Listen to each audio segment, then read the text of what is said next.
I want to talk about why American supremacy and American exceptionalism is just bad in general. So if you're unaware of it, American exceptionalism and American supremacy are these ideas that because we are America, anything that we do is inherently good by nature. We are always the good guys in every story that we participate in. And we cannot do wrong. More importantly, these narratives also write us in as the central focus of all these stories. So what are some examples of American supremacy and American exceptionalism? Well, a really good one, actually, is probably the way that you learn World War II history in school. In school, we are often taught that America won the day for World War II. Victory in Europe Day was essentially a product of American intervention, without which the war would never have ended in the US's favor, in the Allies' favor. But that's not true.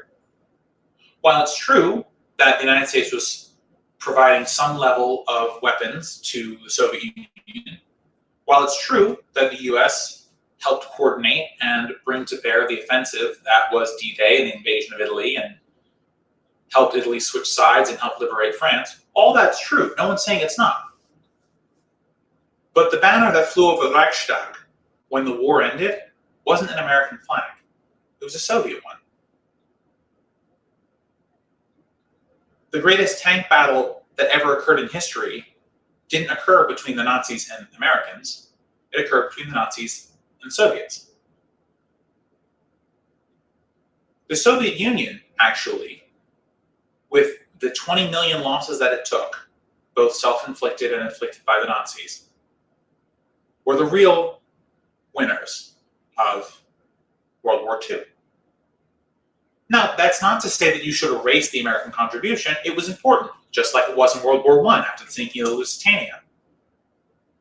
But we need to write ourselves out of this central role because it makes us less informed.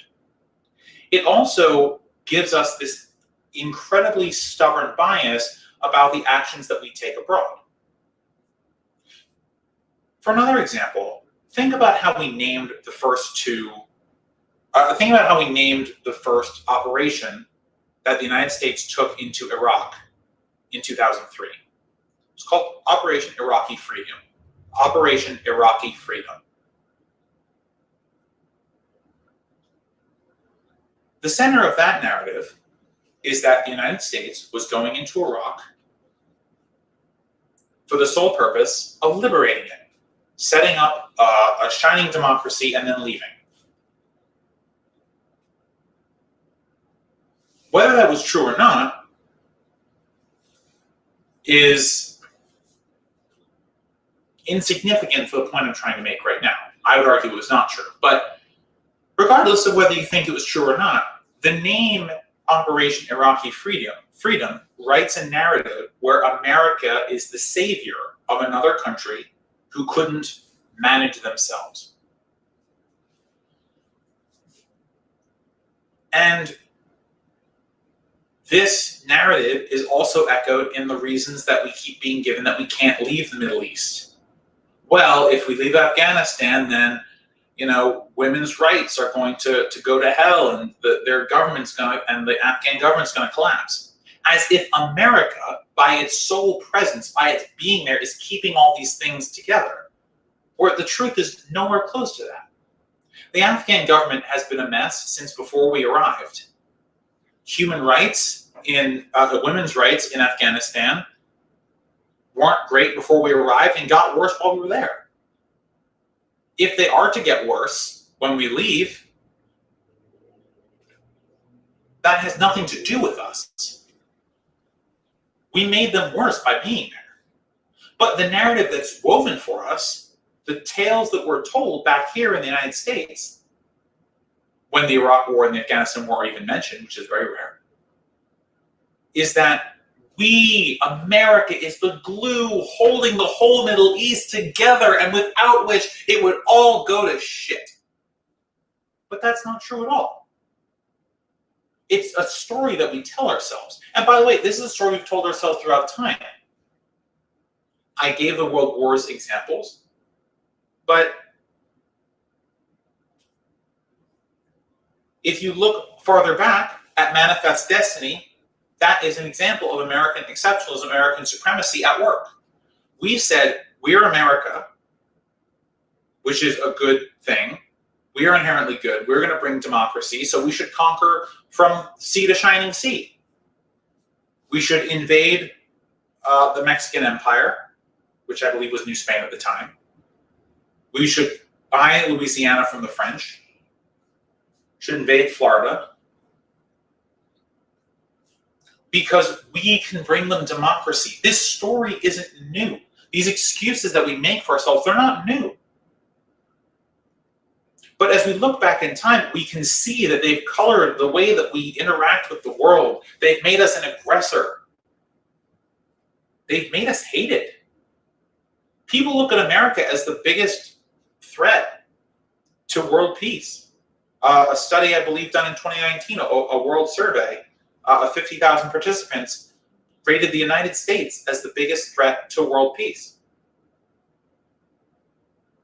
Another issue where American exceptionalism colors our view is climate change.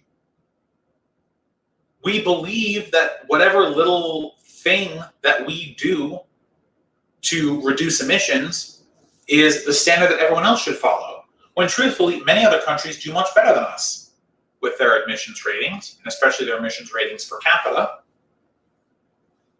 So what does that do? It colors our judgment. It makes us think we're doing enough when we're not. This is dangerous, not only to ourselves, but the whole world. Every time, and I'm going to end the segment here, every time that America writes a narrative that it is in the center of, we deify whatever it is that we're doing. And we force compliance with that narrative. As was shown before the Iraq War, when certain individuals were kicked off their shows because of their opposition to said war.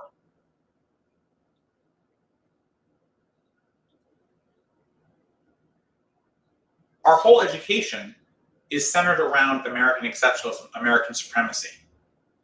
But if we look back at our own history, we'll see that that's not true. And if we do look at the good things America has done, we can value those. That's fine. But we need to stop writing America as the center of them, as the one who can do no wrong. Because it's a lie. It's always been a lie. America is a country full of people like any other. We can do good, and we can do bad. When we consider the actions that our country takes in our name and with our money, we must consider that we are simply a player in a larger game. It's not all about us. Never has been, and it probably never will be.